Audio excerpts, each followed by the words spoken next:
Welcome to Badminton Weekly with me, Jasmine Lim. We begin in Texas and the Yonex US Open, where all eyes were on Zhang as she made her final appearance at the Super 300 event. The 33-year-old, who announced her plans to retire after the 2024 Olympics, did not get the dream ending she wanted in her home tournament. The American lost to Natsukini Daira in the final, but Kirsty Gilmer believes Zhang is already a champion on and off the court.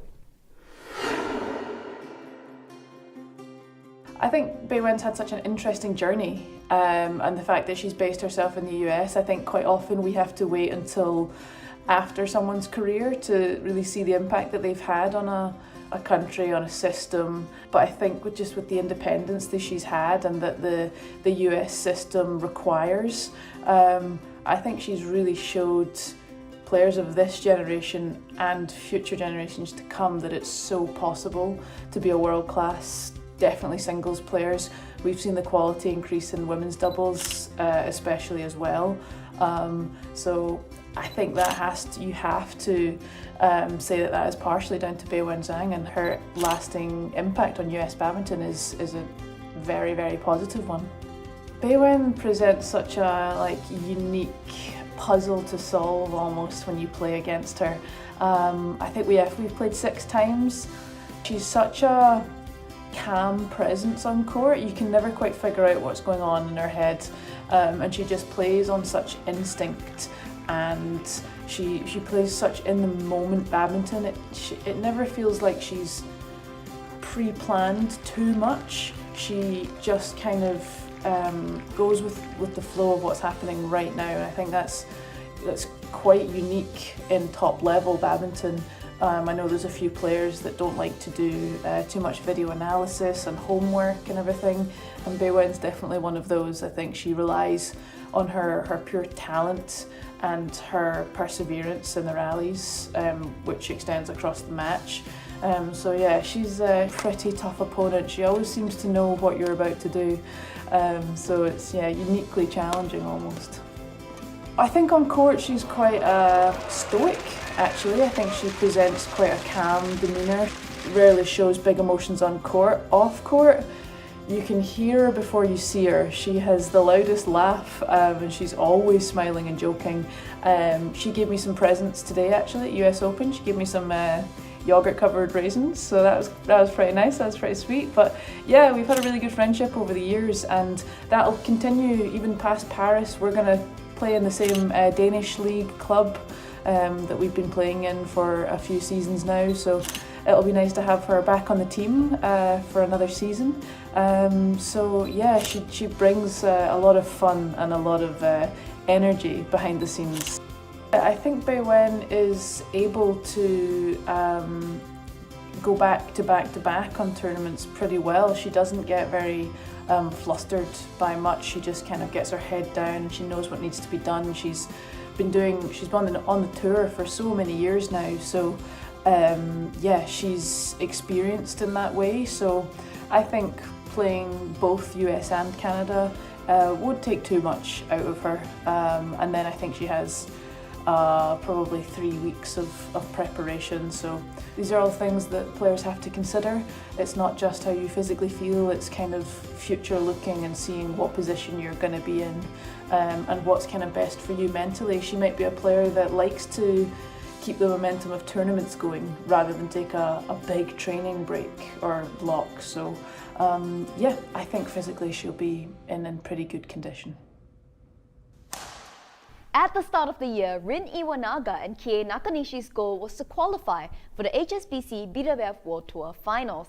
That target is looking more likely for the world number 10s after they picked up their 3rd World Tour title of the year at the US Open. Chris Langridge explains why everything is coming together for the Japanese pair. On a number of occasions, they can compete with the very best, and I'd say one thing for Iwanaga and Nakanishi that is slightly missing is consistent results against the other top players. They did beat Kim and Kong from Korea, but I wouldn't say they have a lot of big wins against players that are higher ranked than themselves. I'd say it's definitely doable that they could get to that level. It is, and it's not a massive jump because they're ranked 10 in the world. But at the moment, for me personally, I would say they're just a slight level below those two pairs from Japan, who I would consider two of the very best. And for me especially, Shida and Matsuyama.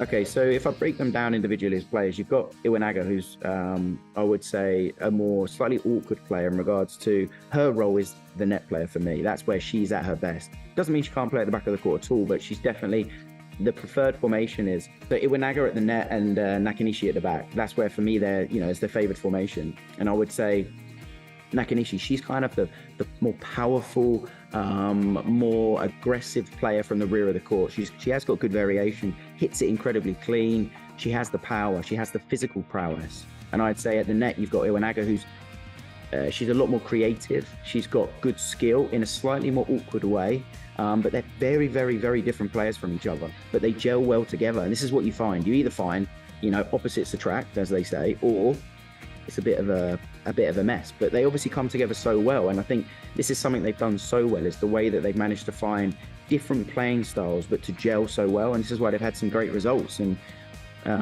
it's amazing when you do have two players that have their set roles and they follow them as they should. And I would say this is another area that they do excel in. They have their preferred roles and they do almost everything they can to get into that position, and that's where they're most dangerous. Yeah, I think they've got actually a really interesting style. I think left-hander, right-hander combination, which in ladies doubles is seen a lot less than men's doubles. Ladies doubles, obviously you've got the world #1 pair, Chen Kun-chen, Jia Fan, who are the best in the world, left-hander, right-hander combination. But there's no others in the top 25 in the world. You've got to go down to number 26 in the world, which is the Australian pair of a left-hander, right-hander combination, which I do think plays a small part, not a big part. I think another thing they do incredibly well is they work together. They're two quite different players. Iwanaga, I'd say she's a slightly more awkward, unconventional player, but really difficult to play against. There's a lot of thought in her shot selection and kind of the delivery of the shot rather than the physical side of it, which I'd say Nakanishi is a bit more physical, more of a traditional Japanese player in regards to very hard-working. You kind of know what you're going to get, incredibly consistent, whereas I'd say Iwanaga, she's a bit more varied, almost a bit more random, and I think they do work so well together and they gel so well together.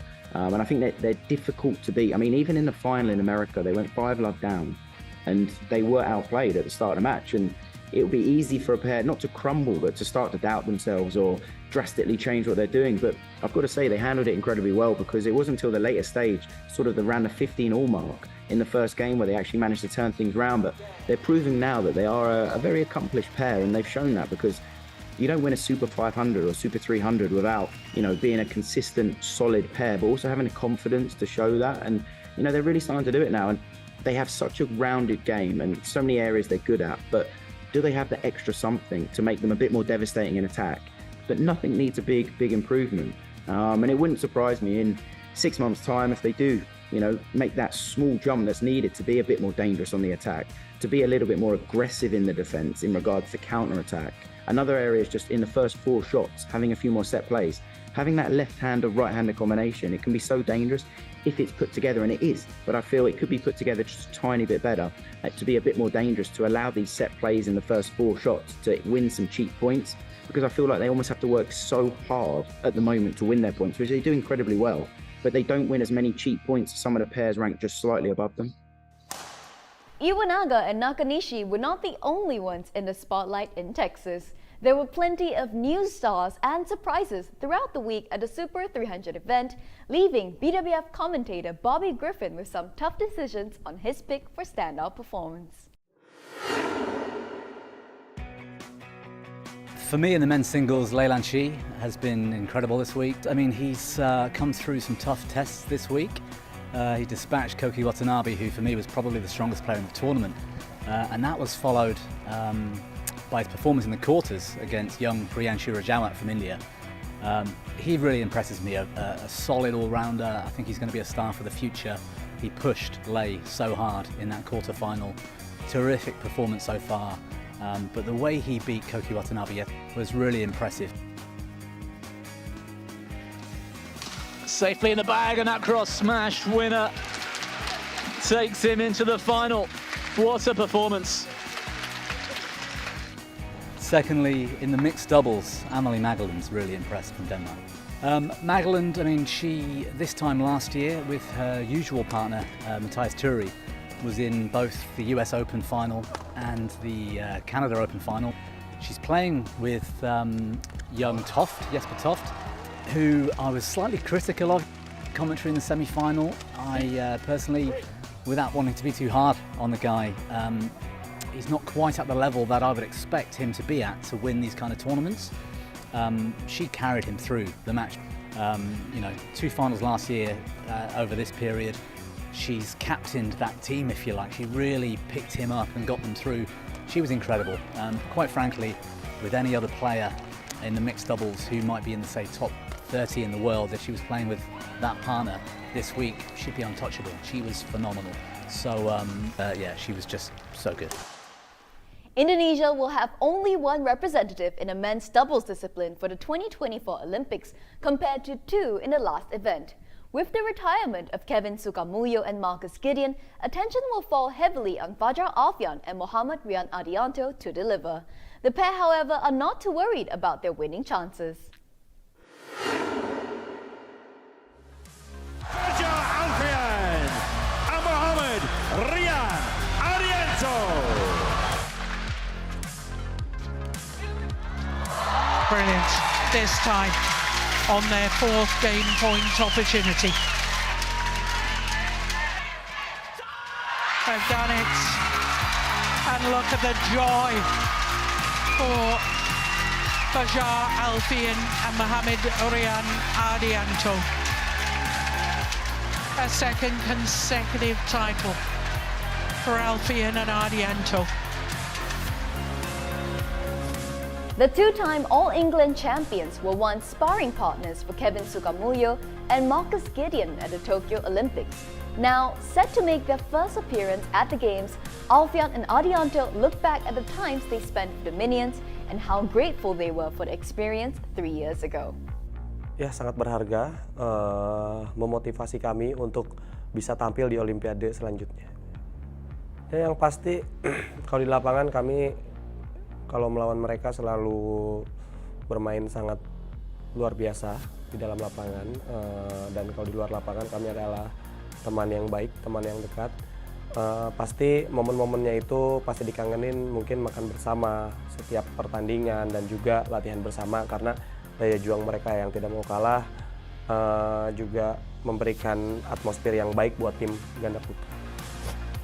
Alfian and Ardianto may be the #1 pairing for the Indonesian men's doubles teams, but the 28-year-olds believe their ranking will not matter at the Games because everyone starts from zero.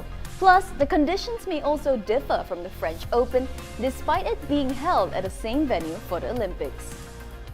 Tahun ini di French Open kami kalah di quarter final di hall yang sama, di venue yang sama.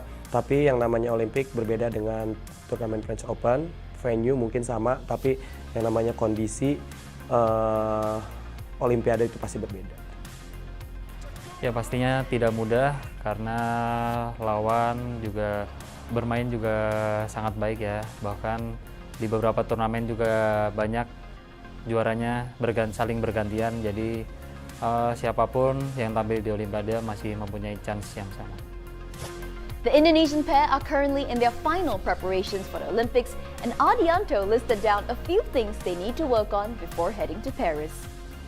Ya, pasti kita mau menambah kekuatan dan speed dan power kita supaya bisa lebih percaya diri nanti untuk bermain di Olimpik. Kami terus mematangkan persiapan menuju ke sana, dimulai dari Singapore Open, Indonesia Open, dan juga setelah Indonesia Open kami akan berlatih lebih keras untuk menyambut Olimpik. That's all the time we have on the show today. The HSBC BWF World Tour is in Calgary this week for the Yonex Canada Open. Anders Antonsen and other Olympic-bound players will be making this Super 500 event their final stop before heading to Paris. And if you want to learn more about their progress, download the new look BWF app Badminton for you for the latest results and news updates. Also, let us know your thoughts, comments, and questions on our Facebook and YouTube pages. Until then, bye-bye!